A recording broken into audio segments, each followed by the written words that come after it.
Good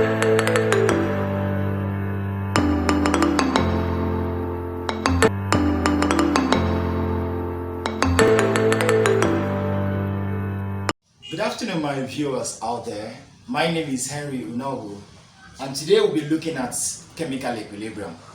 Yeah, I bet if you look at the word equilibrium, it means balance.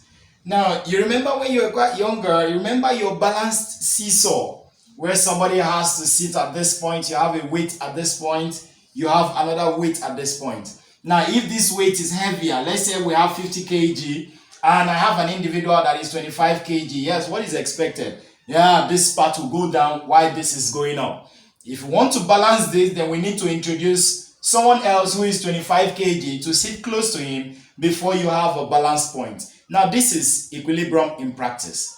In chemistry, a scientist called Le Chatelier gave us a great insight in into what equilibrium is. Now here he looked at three factors: the change in concentration, the change in pressure, and a change in temperature.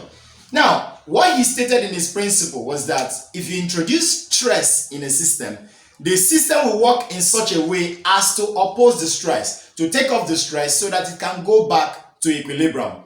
Now let's assume we have this as my equilibrium line. If I increase any of the factors affecting equilibrium, the system will act in opposite direction so that it will go back to that equilibrium line.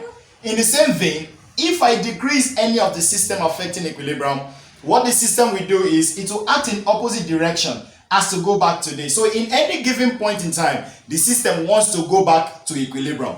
For example, have you ever imagined when you take rotten food, why do you throw up? Now that process of throwing up, remember the rotten food is the external constraint. Now, the process of throwing up is the system trying to remove that external constraint so that it can return to its point of equilibrium.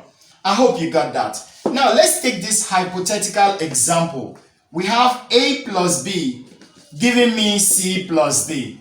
Now, what do you think will happen if I increase the concentration of A? Now, that means the concentration of the reactant is now more than that of the product. So, what the system will do is it will focus on the forward reaction so that it will increase this concentration to balance this, to take the system back to equilibrium.